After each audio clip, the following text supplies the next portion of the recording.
one of the best studies that I've read on this was in non-trained females. So these were, and at the end of the 8-week study, they gained significantly more lean mass and they lost a significant amount of body fat. But if somebody's trying to lose body fat and they can adhere to that diet well, then I think it's actually a pretty good choice for that individual.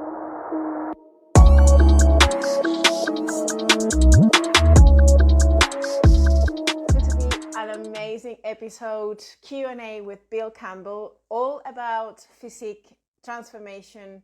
Q&A, very, very fun, very interesting, just because it's going to be quite interactive. We're going to be doing this or that, true or false Q&A of overrated, underrated nutrition strategies around body composition changes. So I am very, very excited to have him on again. It's been a while, so I really, really want to have this chat. I know you guys are going to enjoy it.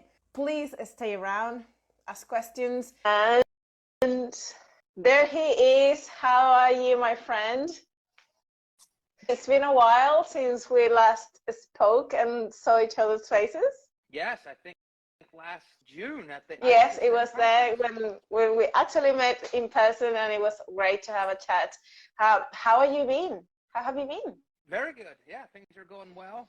Doing quite a bit of research with my research team, doing some fun personal projects, so things are great. How about you? How's the hardest working woman in the It's business? been a crazy year, especially because we've been doing a lot of things around trying to move, finding a new place to move. So we bought a new place, and we sort of moving in the next few weeks.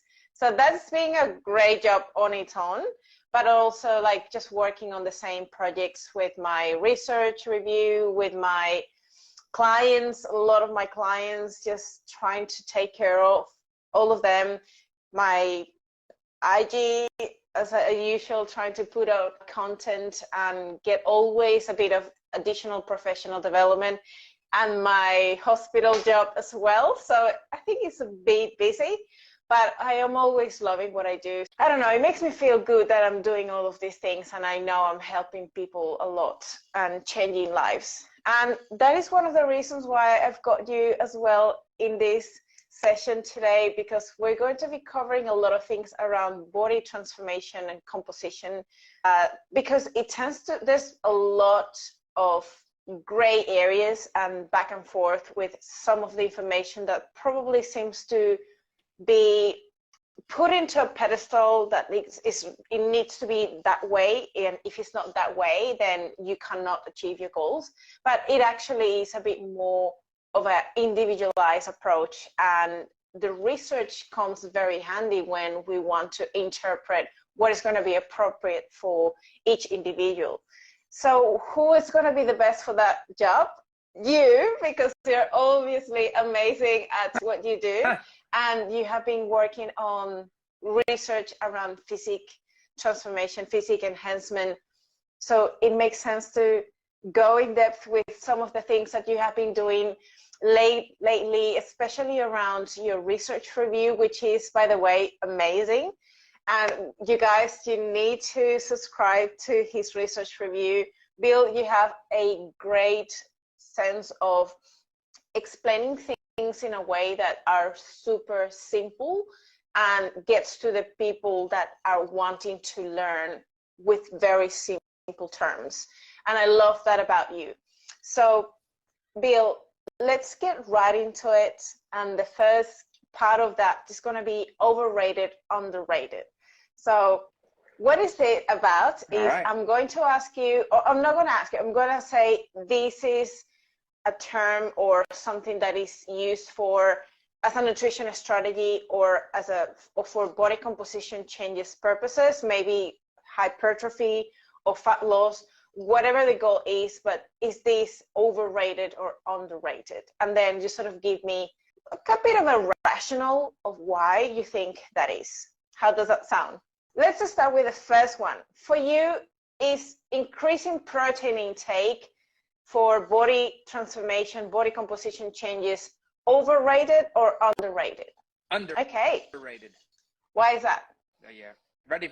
So I'm relying on research that's been done. One of the best studies that I've read on this was in non-trained females. So these were normal weight females that they have what a condition like what you would call normal weight obesity. So they weren't overweight, but they had more body fat and less muscle mass than a typical female. And what the researchers did in this study was they split these females into two groups.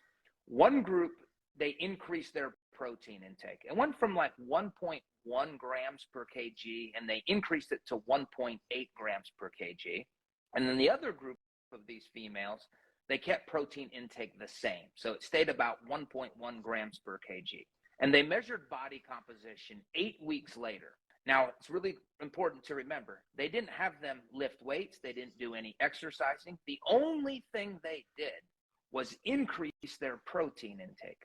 And at the end of the 8-week study, they gained significantly more lean mass, and they lost a significant amount of body fat. And they really didn't increase their calories. Yes, they increased protein, but they reduced their carbohydrate intake by the same caloric amount. So that's just one study.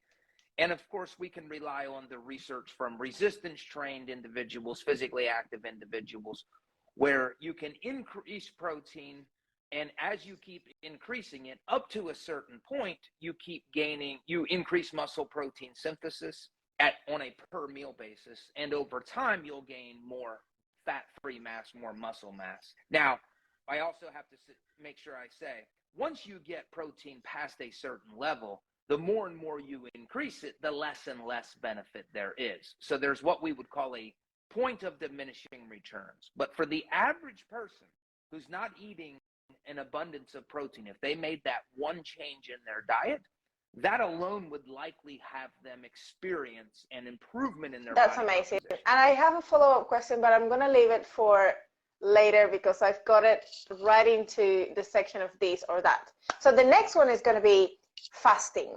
What do you think about fasting? Is it a overrated or underrated strategy for body composition changes? So let me ask you, when you say fasting, are you referring to all day fasting, or are you more talking about time restricted feeding or let's use the two scenarios because it can be a bit different. So if we were to say those who say a full day fasting, 24-hour fasting, or one day you fast, the other day you get fed, and then so on and so forth. Is that any meaningful, has it that any meaningful difference? Is that overrated or underrated? And then we can talk about time restricted feeding as a different approach of fasting, but probably it may be a slightly different. I don't know. What are your thoughts about that?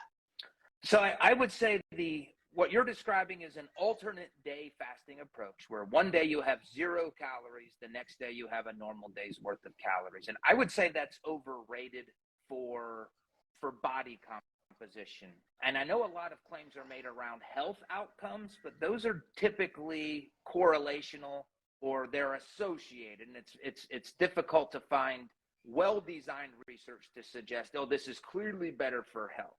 Now, I would say overrated for most people, but if somebody's trying to lose body fat and they can adhere to that diet well, then I think it's actually a pretty good choice for that individual. Now, what they are leaving on the table, and this is the same thing when we get to time-restricted feeding, yes, it's good for fat loss because it creates a caloric deficit. So as long as they can stick to that and they create a caloric deficit, it's great for fat loss. Where it's not good is when we start focusing on what happens to lean mass, to their muscle mass. It's very hard to gain muscle mass in that type of diet approach.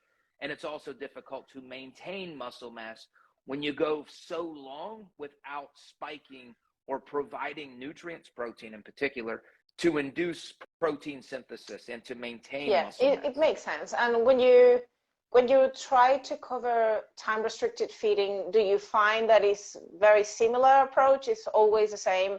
It's going to benefit you if you try to create a calorie deficit and adjust it, or it's good for your lifestyle and it just makes sense for you, is like the easiest way for you to adhere to that caloric deficit.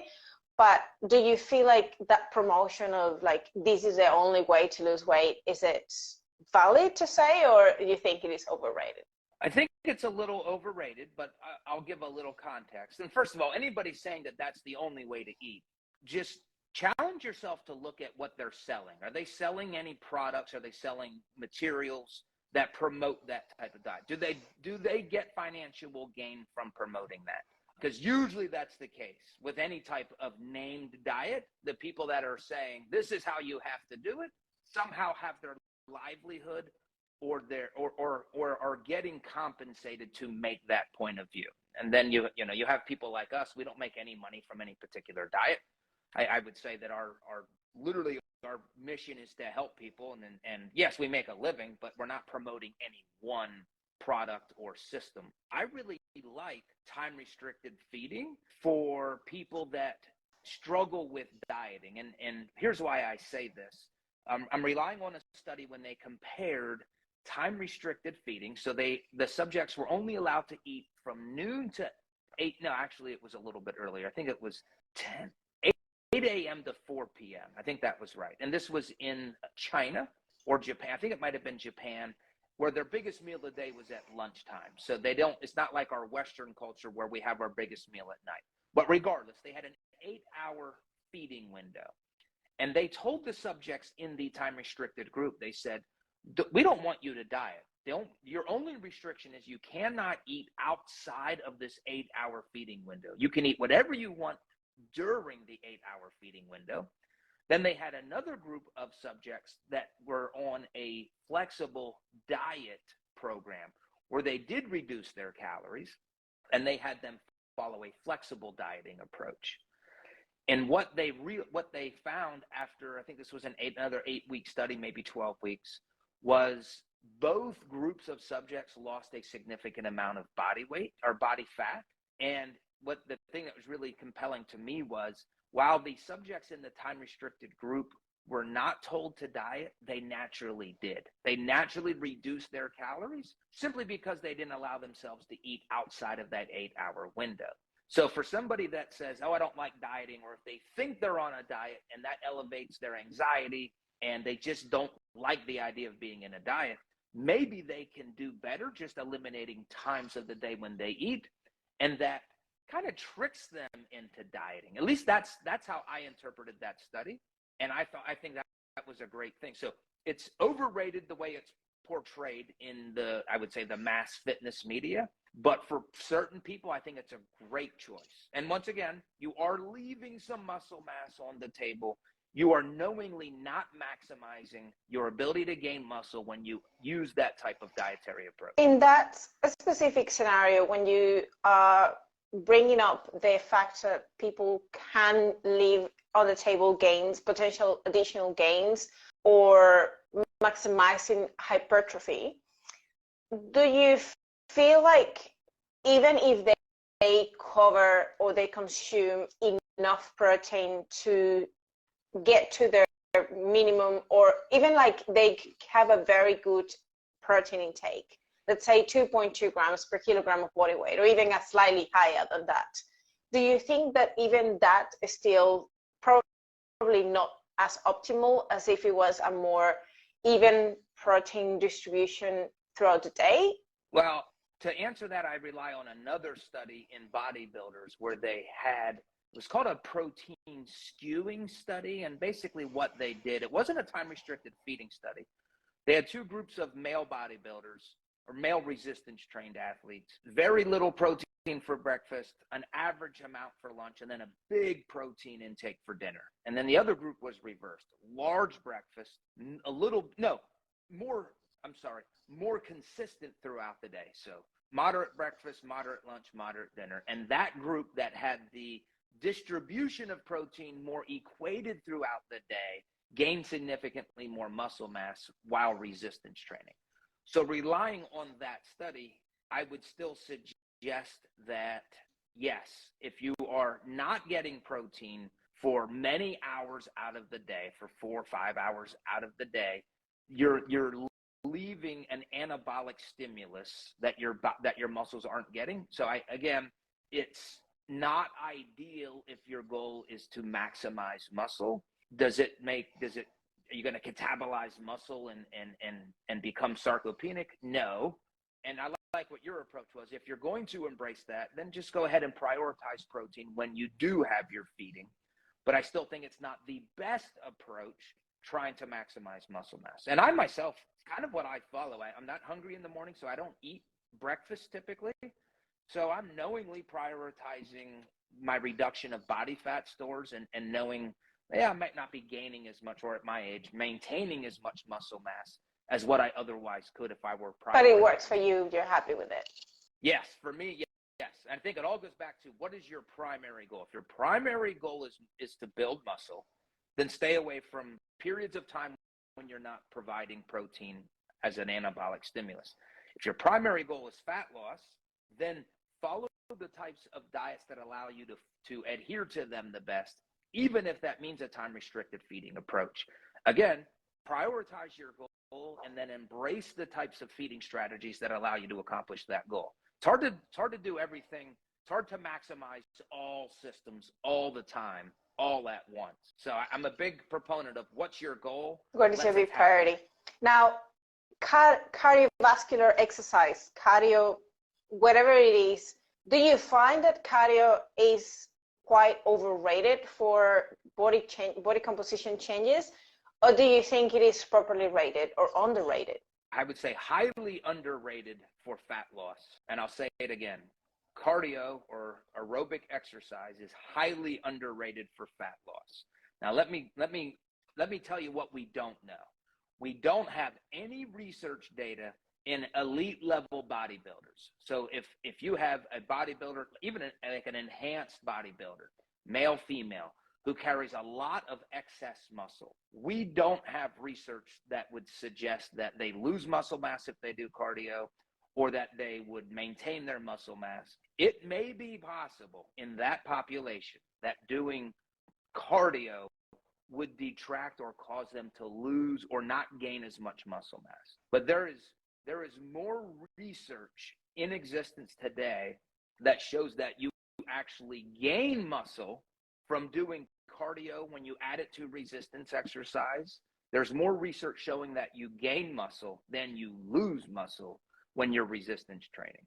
So I could go on and on about this. I'll just say, when you compare exercise alone, cardio alone, to diet alone, so you're either doing only cardio for fat loss, or you're only reducing your caloric intake for fat loss, cardio is better all the time. You lose more body fat and you maintain more of your muscle mass. Now, again, almost all of this research is coming from sedentary people or people that aren't exercising a lot. But we do have multiple studies in resistance trained people, and that research has looked at, do they lose muscle mass? And we have skin fold data, underwater weighing, muscle biopsy, ultrasound, MRI, computed tomography, all of these different assessment methods, and they basically have one of two conclusions. You either don't lose muscle when you add cardio to resistance training, or you actually gain more, which is against what I thought for many years. It's, the internet would tell you a different story, but when you actually do the research, you can't find support for cardio hurting your ability to gain muscle, or that it causes you to lose muscle when you are adding it to resistance I will training. ask a follow-up question for that. So if we're thinking about, like, everything has like it could be very extreme, and it could be like, everything goes to extremes. Like when we think about people, well, if you're saying that cardio is perfect, why not do cardio every single day, 60 minutes a day on top of my resistance training every single day? One thing that I want to ask is, obviously, is duration and frequency something you need to consider that could impact your body composition? Perhaps not necessarily fat loss, but preserving muscle mass or gaining muscle, and intensity as well. Like, is there any much difference between moderate or low intensity steady state cardio versus utilizing high intensity interval training, for example? Yeah, so I'll answer the duration and frequency first, and then when we get to the intensity question, I'm going to just base that on anecdote or conversations. I'm not on top of that research literature as much. But adding cardio to your resistance training, if you are a power athlete, so let's say you don't necessarily care about your body composition, but you're an athlete, football player, soccer player, sprinter, anybody who relies on its power acceleration, the research there says stay away from cardio. It will detract from your ability to produce power, and that's acutely and chronically. Same thing with strength training. If you're a power lifter or a strength athlete, if the cardio sessions get to be too long in duration, that can detract from your maximal strength. But for body composition, for bodybuilders, we don't have the research that supports those things. It does not seem to detract from your ability to gain muscle mass. Now, let's pretend that somebody is a competitive bodybuilder and we don't have research in them. That's where we like to say, all right, let's take a safe approach. You want to do cardio for the health benefits or for fat loss mitigation. So what can we do? Well, what we suggest is, what I recommend is doing your cardio as far away from your resistance training stimulus as possible. So that means on resistance training days, try not to do cardio. So do cardio on days that you're not lifting weights. If that's not possible, if you have to do cardio on the same day as your resistance training, then ideally you can separate them by 6 hours apart. So morning or evening. If you can't do that, then try your best to do 2 hours. If you can't do that, if you have to do them back to back, then limited research would suggest do resistance training first and then cardio second. And again, you want to control the duration of this to be safe. I typically like to say no more than 45 minutes per session of steady state. So there's my answer to providing context for somebody who just wants to be careful, especially if they have excess muscle, and because we don't have research. Now, your other question I like, but I don't feel as confident when I read that literature to say that I'm not able to have a strong of an opinion on the intensity aspect. But here's what I've learned from people like you, physique coaches like Layne Norton, Paul Revelia, Lauren Conlon, so people like in my little world. And what they've constantly tell me is when they have their bodybuilding clients do high intensity cardio, what happens is it really lengthens their recovery process, and it starts to take away from their ability to maximize the anabolic stimulus from their resistance training. And that's a problem. If you are focused on body composition, you really want to prioritize your energy to getting an anabolic stimulus and not necessarily doing so much cardio or doing such cardio at such a high intensity that you are detracting from your ability to resistance train. Plus, I'll use the language that they tell me, their clients are just beat up. They're losing their motivation to train. The enjoyment goes down. So for those reasons, I tend to, if I'm giving advice, I would say, if you love intense cardio, okay, go for it. But don't think that there's an added benefit to this, where we used to cherry pick some research studies which showed it was better for fat loss. Subsequent research has suggested that it's not any better for fat loss. It's not even any better for health outcomes other than you get them quicker. You can get a fitness, an aerobic capacity benefit faster. So there's my anecdotal thinking on intensity, doing high intensity training. One more question around intensity will be referring to non-exercise activity thermogenesis, or just walking, NEAT. Apart from obviously counting your steps throughout the day, if you are tracking your steps, but maybe you have no additional time in the day, you're a busy mom, someone who has just limited time throughout the day to prioritize something, you're able to fit in 3 sessions a week of resistance training, but you want to add some cardio, but you just don't have the time to actually dedicate a specific time for it. Would you consider NEAT or daily steps as part of your cardio, or would you say that it doesn't meet the intensity level to categorize it as a cardio itself. How or where would you consider NEAT fits in this scenario? So using step counts, I would definitely use that as a stimulus for fat loss. I would not make the statement that you're improving your fitness level because the intensity is not high enough. So you're not getting, not that you're not getting health benefits, you're getting plenty, but you're not improving your aerobic capacity, your fitness from walking. And here's how I kind of take a very systematic approach to exactly what you're asking.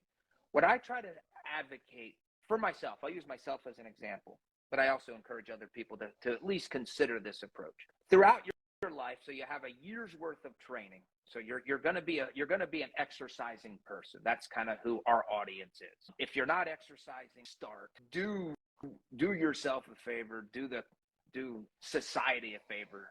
Get conditioned.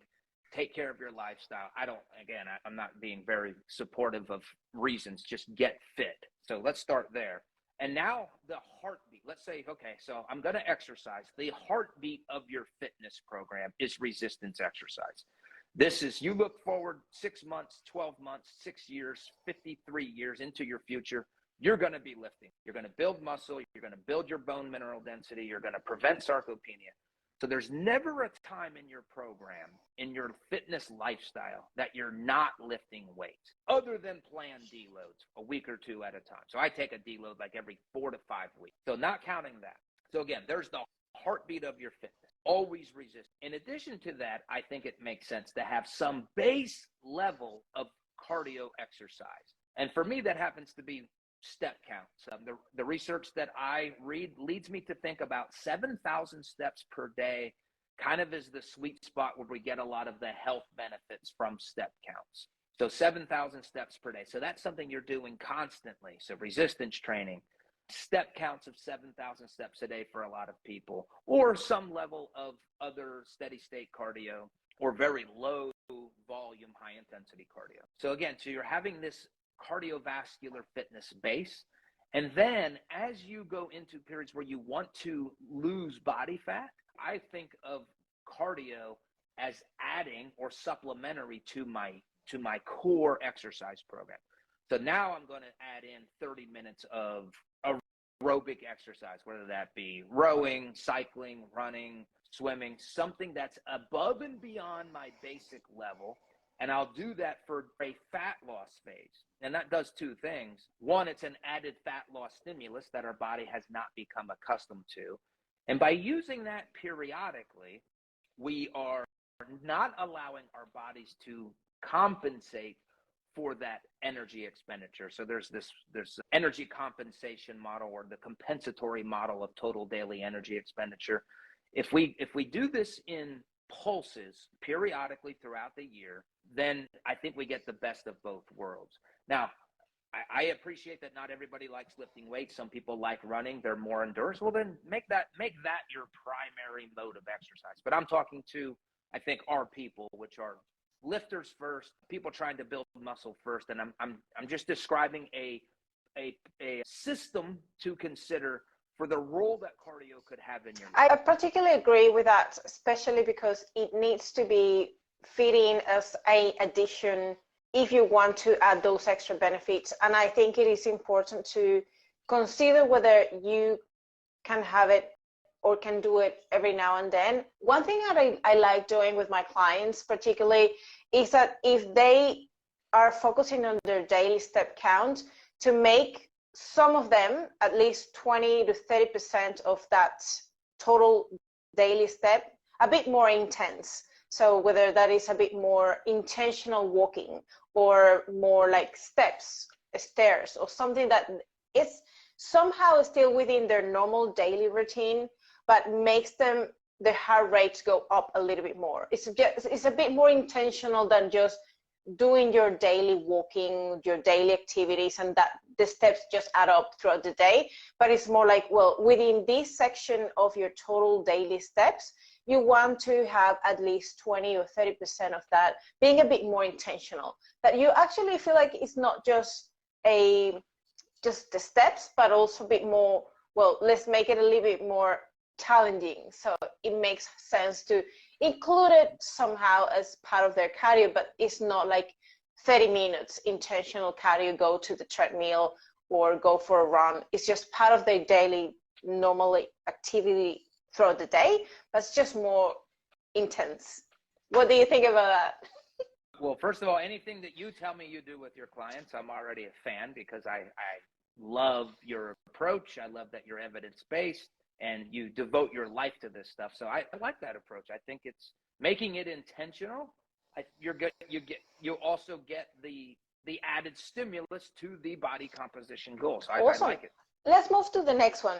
Do you think that approach, low carb, high fat, for body composition changes, is anything that you think is overrated or underrated utilizing it? Overrated for most people. Something that bothers me about our space is that the message that is often given and the message that people hear is to fear carbohydrates. If I'm going to go on a diet, I have to stop eating carbs, and that's simply not true.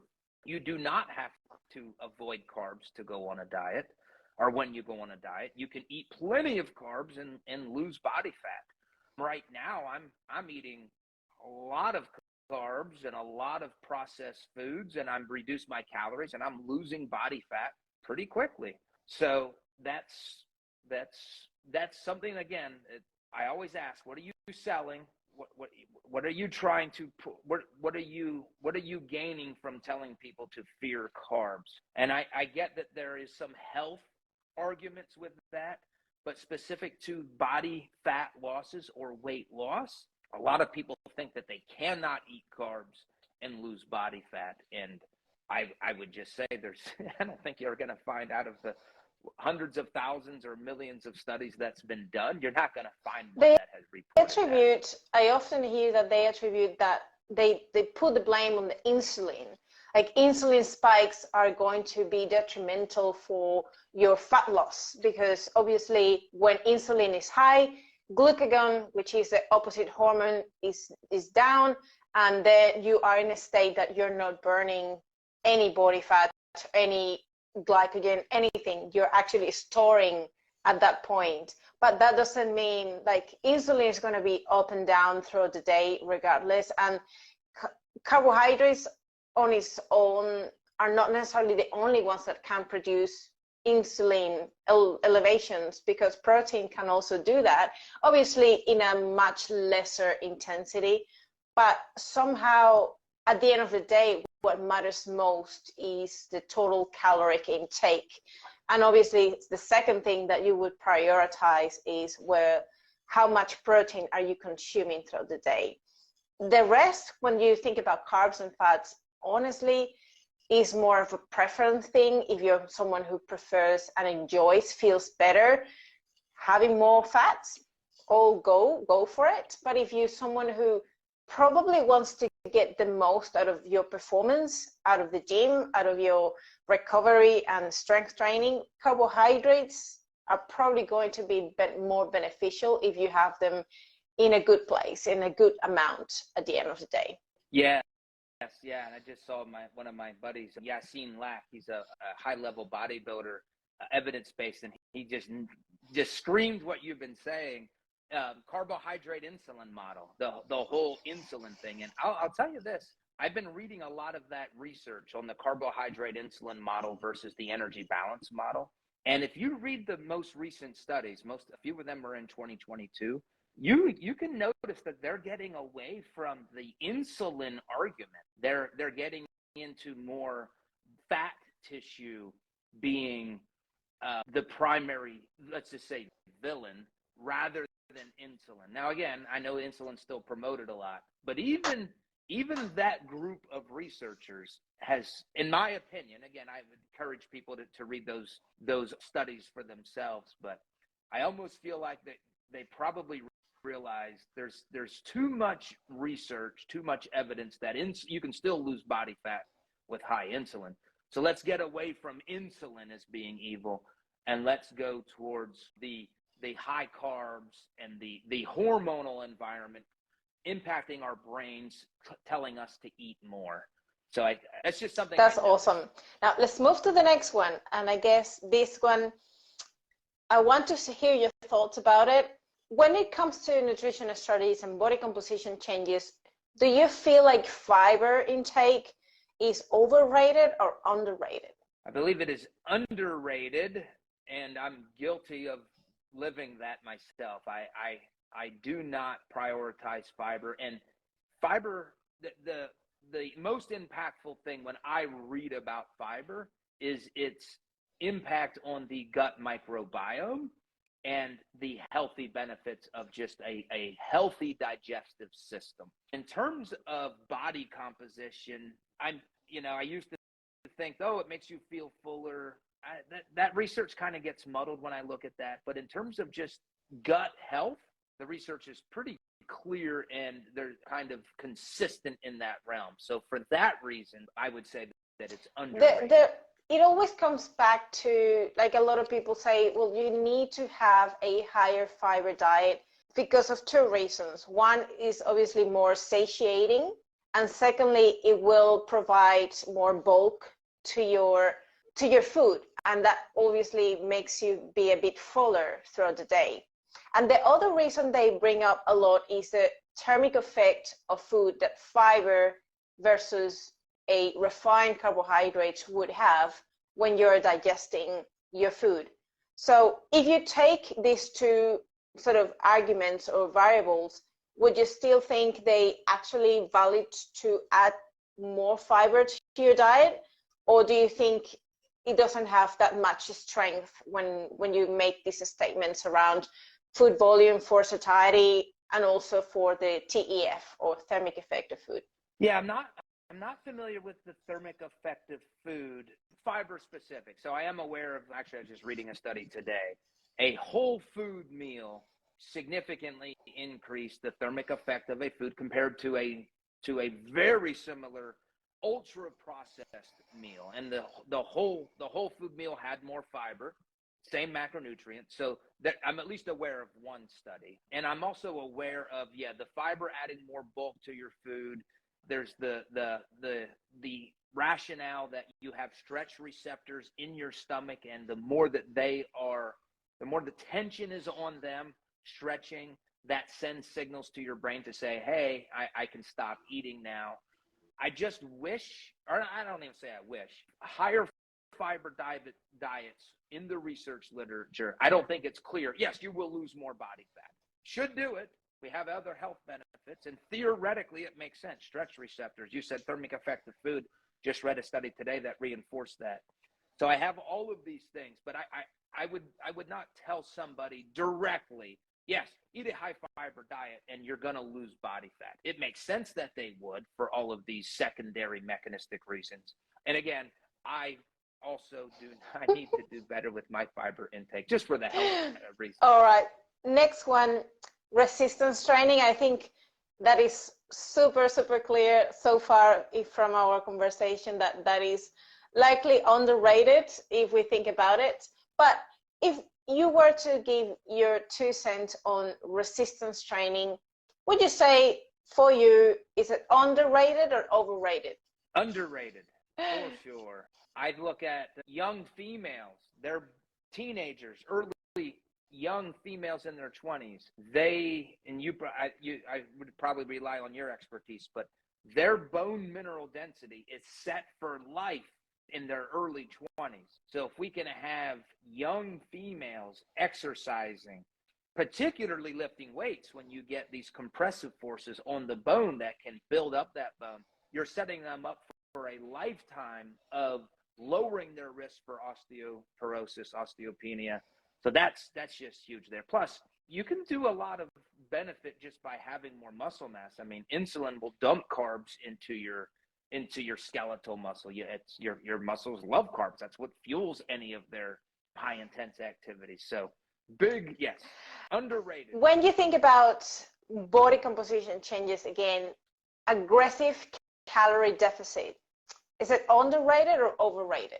Overrated. Not a fan at all of aggressive caloric deficits.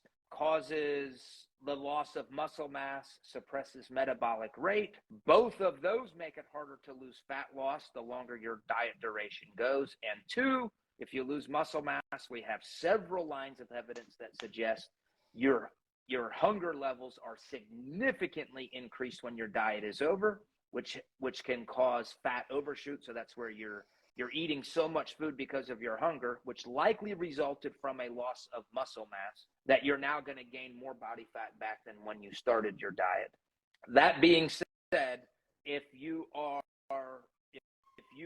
a resistance training person and you have adequate levels of protein, there is no problem with a very short and very aggressive fat loss phase. And when I say short, no more than 14 days long. You get in, you get out before there's any loss of lean tissue, before your metabolism is suppressed.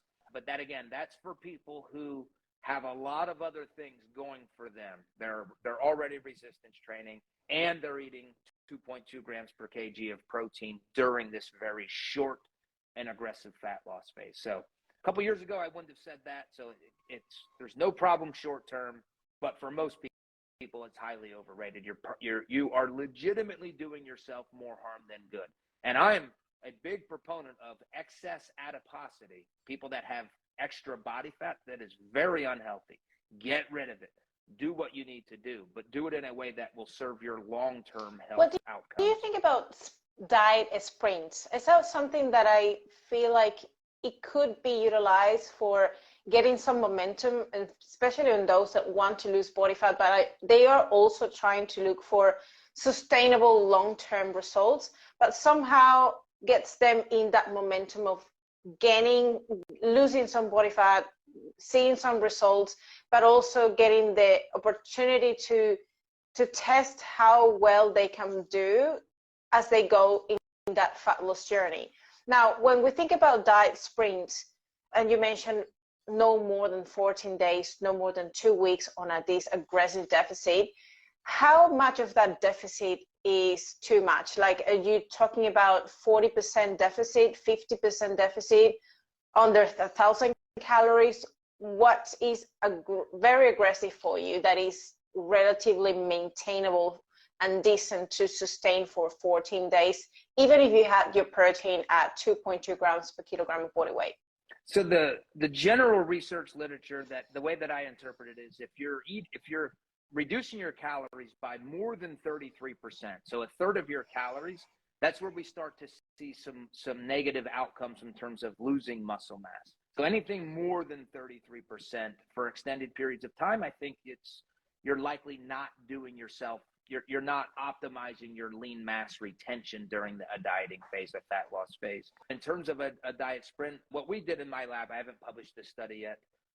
Actually, you helped, you were on this. I gave a bunch of experts different study designs. So you were one of those experts. So I haven't published this yet. I hope to do that this summer. But in that study, we gave subjects a near 40% caloric deficit for 2 weeks. And they had really good outcomes. They were already lean, resistance training. They hit their 2.2 grams of protein per kilogram of body weight. So, and if that's the definition of a diet sprint, then I think that worked great. Had it been more than 2 weeks, I wouldn't be as optimistic as to their outcome. When you think about, though, the term caloric floor, which is a term that we use at Team Layne for calculating the minimum amount of calories we would drop your calories to before putting at risk your lean body mass. What do you think about, I don't know if you manage or work with this term in your research, but is 22.5 grams calories per lean body mass, per kilogram of lean body mass. So do you use this term, and how do you feel like is this a meaningful tool to use when you're calculating that sort of top bottom of calories you would give a client as a minimum to prevent that lean body mass loss? So it's a term I'm familiar with. It's not a term that I've used in my research. I believe the threshold for Red S. Do you know, do they set theirs at 30? As a minimum? Relative, and not as a minimum, just as I think it's Red S, Relative Energy Deficiency Syndrome. I think they say, hey, when you start getting below 30, that could be an issue. Now, again, these are for athletes that are playing sports. In your world and my world, we're dealing with people who are trying to get to very low levels of body fat. And a lot of that other research in athletes, I don't think is a good approximation of what we're dealing with. People are going to be more aggressive. So I like that idea of setting a threshold that is standard based on their fat-free mass. I just have not heard of a value of 22.5, but that's something that, what I need to do is go back into my own data sets and just see what we had some of our subjects. Typically what I've done is I base everything off of their maintenance calories. So what are they currently doing? And then we reduce from there. But again, I like the idea of the approach of calories per kilogram of fat-free mass. And again, I know that's a very common approach in athletes who are going on diets and looking at their potential for adverse outcomes. I think it is helpful, especially when you get clients that really tell you, hey, drop my calories more. I want to lose more fat. I want to go faster. And it puts you in a very difficult situation because you're always trying to look for what is going to be the most sustainable, but I want you to be happy and motivated with this momentum that you could gain if you start losing some body fat. And I personally find that probably a lot of coaches out there will find that you get some clients that they come to you that they are already eating very low calories. I've gotten clients that obviously they're not as active, they're more sedentary, or they've been dieting for so long that they come up to you already eating 1,300 calories, 1,400 calories in average. And that's already kind of a red flag for me. And they still feel like they need to be in a calorie deficit to lose more weight. And it makes me think, how much more can I drop your calories that are going to significantly change your body composition? What about modifying other variables before even thinking dropping your calories even further? Because sometimes it's just a matter of modifying other things and even looking at actual lifestyle and different factors that are impacting your overall adherence, because it's not necessarily that they eating all the time forever 1,300 calories. They will have their binges and the days that they overeat and the days that they say, fuck it, I'm not doing this anymore. But you already get them that at least 80% of their time they are eating this very low calorie intake. And sometimes it's a bit more challenging for you to come and say, hey, let's drop it to 1,000 calories. Is that what you like? If they're already in a baseline of such a low intake, getting a 30% as an aggressive approach, it comes to be almost less than 1,000 calories a day. And I don't think if you want to promote long-term sustainable habits and a better approach is the right way to go. What do you think about that? Yeah, I agree. I would ask, do you typically, I'm learning from you, is your goal typically to try to get them to start increasing their calories, or no, that's not a very common, it's too variable depending on the client. But yeah, I agree.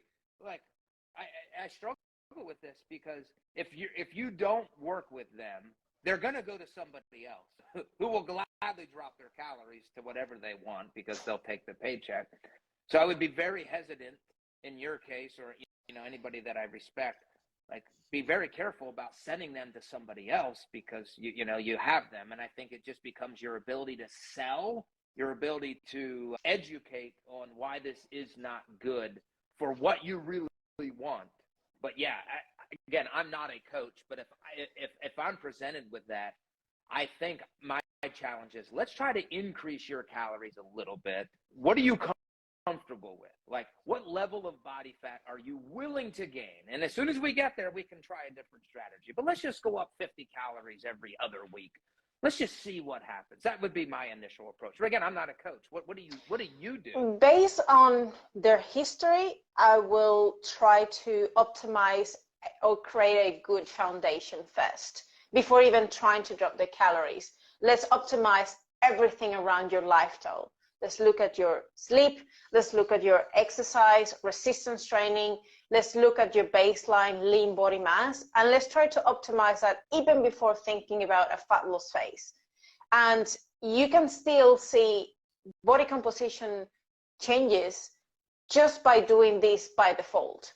Like, once you're ready, start fixing your sleep, your routine, your quality diet, your diet quality overall. You start increasing your protein intake, you start being more consistent and doing all of the things already. Just by doing those things, they create a much healthier and better foundation to determine whether further deficit needs to be implemented yet. And that allows you to just be in a much better place before you even try to put a deficit as your first approach, when you are already in not a great place to start with. That's my approach, personally. Yes. Yep.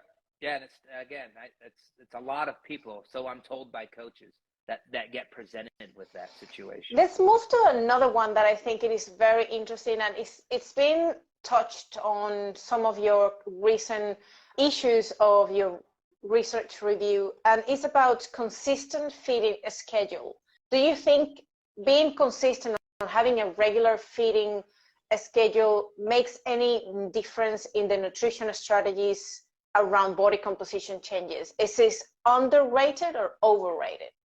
Probably overrated for somebody who's new to fitness, dieting, and underrated for people who are serious bodybuilding, trying to get every single advantage. So somebody that's, again, that they're not very educated, I would not burden them with a schedule on when to eat.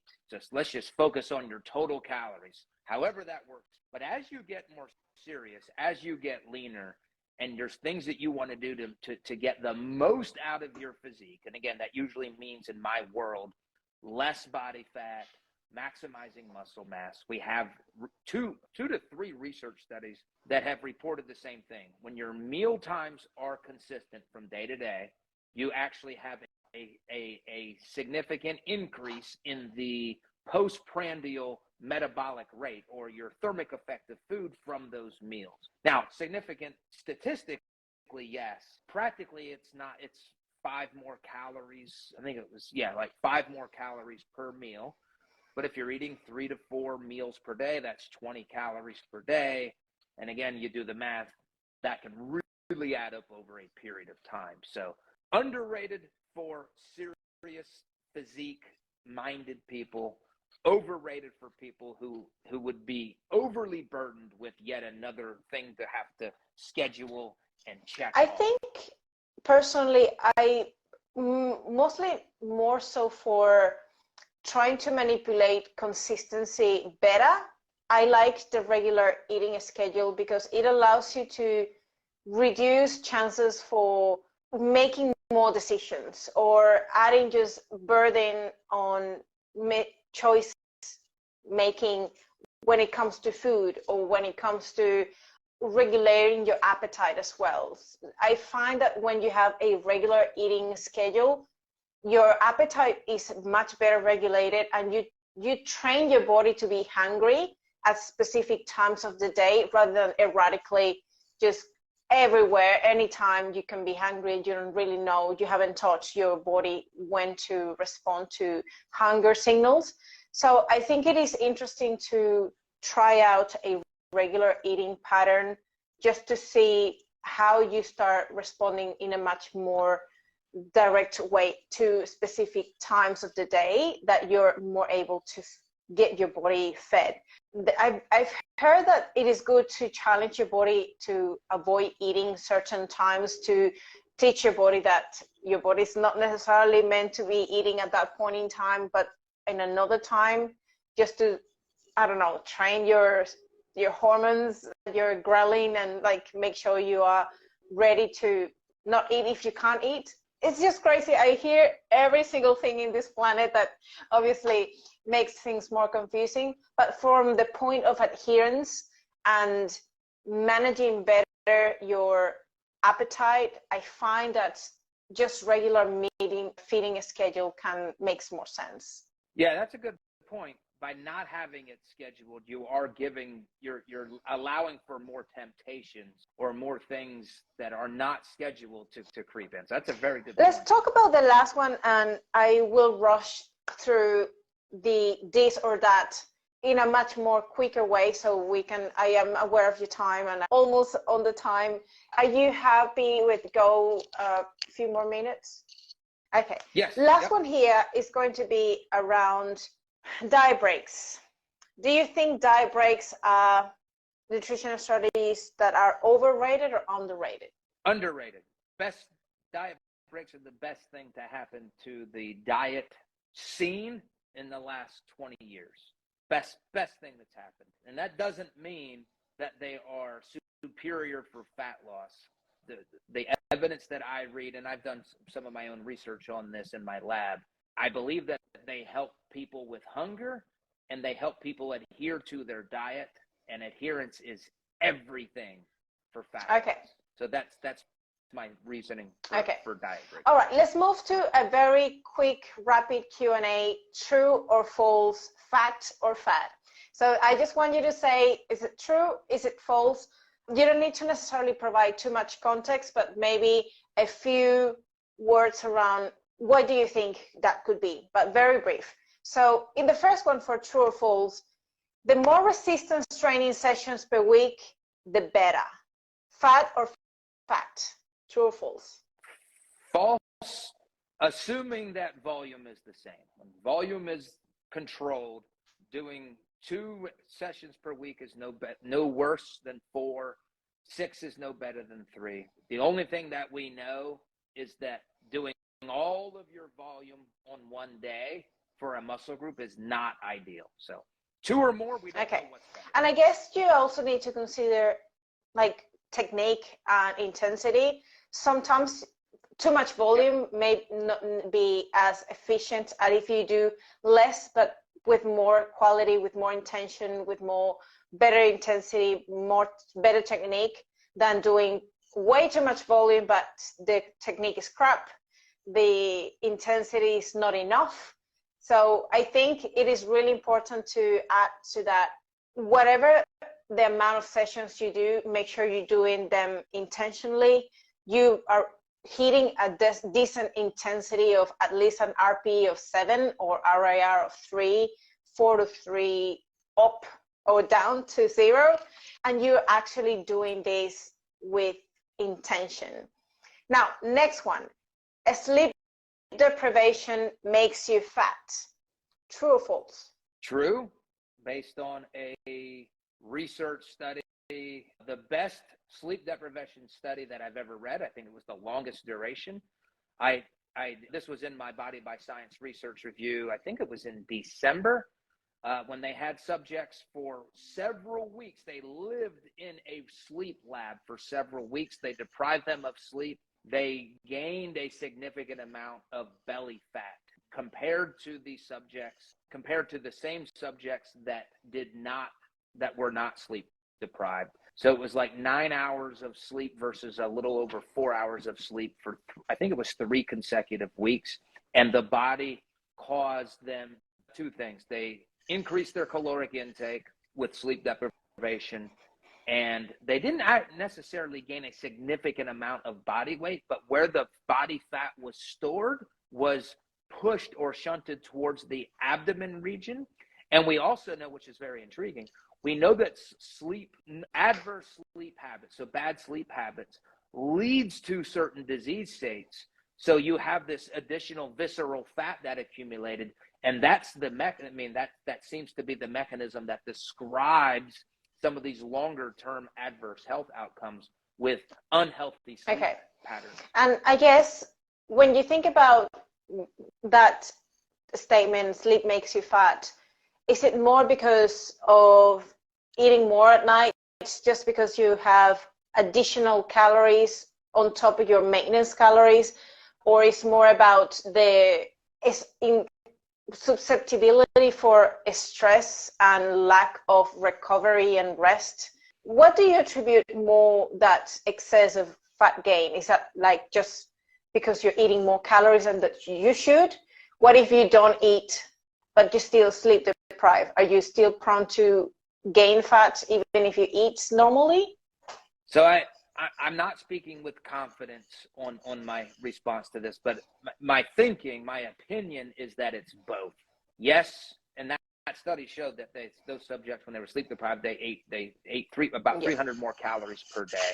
But again, anecdotally talking to other weight loss coaches that I respect, they always tell me they don't make any changes other than sleep, and they get body composition improvements. Fat loss will start happening again. So I'm taking my education from other coaches to suggest it's probably more than just an energy balance rationale. I would probably think that the benefit is that you obviously are better recovered, you have more energy throughout the day, and so indirectly allows you to perform better. I feel like one of the best pre-workouts is actually sleeping well. So I think if you think about body composition changes, it would be more like indirect benefit from sleeping better, that you have much better mood, much better recovery, you feel more energy throughout the day, and you can actually perform better your sets when you're training, rather than directly making just a sleep like a magical pill that if you sleep you lose weight. But it's more like the benefits of really recovering and having a really good sleep that sets you up for success for the rest of the day, and then you are able to do the things more optimally, and therefore better performance, and therefore better gains. I suppose that's how I see it. That makes sense. Yeah, you're able to have better workouts. Absolutely. At a minimum. All right, moving to last one, and true or false, a regular feeding pattern increases TEF, insulin sensitivity, and better appetite regulation. We touched on this one, but do you think is this true or false? It is true based on a study that reported that. So consistent meal times did all three. Okay. Now, really quickly, let's move to this or that. So what's better? What would you choose if it was Bill, the one who were to choose these two options? Full body workouts or a split training? What would you choose? What's better? Full body for myself. Then that would be 3 days a week, 4 days a week, 6 days a week. How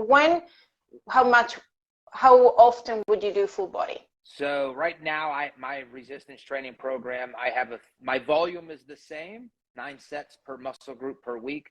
I have a 3-day option, a 4-day option, and a 5-day option. All the same volume, pretty much the same exercises. And in every workout, there is a lower body and upper body. Sometimes there's a preference one to the other. So full body for me at this point in time, and the volume change, or the frequency changes, the volume is consistent on a weekly basis. Second one, 1.6 grams per kilogram of body weight of protein, or 2.2 grams per kilogram of body weight? What's better? 2.2 grams per kg for body composition. Although 1.6 gives us probably the same lean muscle mass adaptations, going higher, there's a few studies that would suggest that you get additional body fat outcome, better body fat outcomes with higher protein than 1.6. Creatine or caffeine? If you had to choose one of these that will yield the most potential benefits and effects on body composition, what would you choose? Caffeine or creatine? Okay. Creatine. What is your next moves, future projects? So my research team at University of South Florida, we are working on a systematic review and meta-analysis. We're comparing resistance training, comparing that to cardio, and which one is better for fat loss. And then, of course, we're also combining them. So concurrent training, do you get added benefits for fat loss? So there's been several systematic reviews and meta-analyses looking at concurrent training on what happens to muscle mass. No, we would be the first ones that I'm aware of that will look at this from a fat loss perspective. Other than that, we've got one of my research leaders, Lexa Ruxtella, Corey LaFontaine. They have done some bodybuilding survey coaching study. We just submitted that to a journal in the last couple of weeks. And we have same group, same two students. They have also led a bodybuilding bikini competitor case study. And we took a different approach. We really emphasized the coach-client relationship, in addition to all of the physiological adaptations that happen during a contest preparation. That looks promising and interesting. Well, my next question is, when are you presenting in another conference soon? What is coming next for you? I'm presenting at, well, I'm not. I will be at the International Society of Sports Nutrition annual conference, and I have several of my students will be presenting the research that we've done. I will also be at the National Strength and Conditioning Association's conference. That's in July. I think I'm presenting some of our, we did a thermogenic study with Legion, one of Legion Athletics. They have a Phoenix supplement. So we looked at its ability to maximize or increase resting energy expenditure. So I or my students will be presenting there. Other than that, I don't think I'm presenting anywhere else. Well, we know that the PHYSIQUE Academy is coming as well soon with Clean Health Fitness Institute. How do you feel about that? How is that coming? Oh, very excited. I'm giving a master class in two days from now, so in 2 nights. So that's something that Dr. Layne Norton and I have been working on for a couple of years. It's called the Physique Coaching Academy. And it's basically, we put all of our experience, all of our research together into a course that really serves physique coaches and weight loss coaches. So whether you're helping a general population client, or if you're trying to get somebody to the competitive bodybuilding stage, we give you all the nutrition, the exercise. So a lot of what I talked about tonight is all in that course, with cardio and resistance training, frequency, intensity. It's all in there. So yeah, that is going to be amazing. And make sure you guys look that up.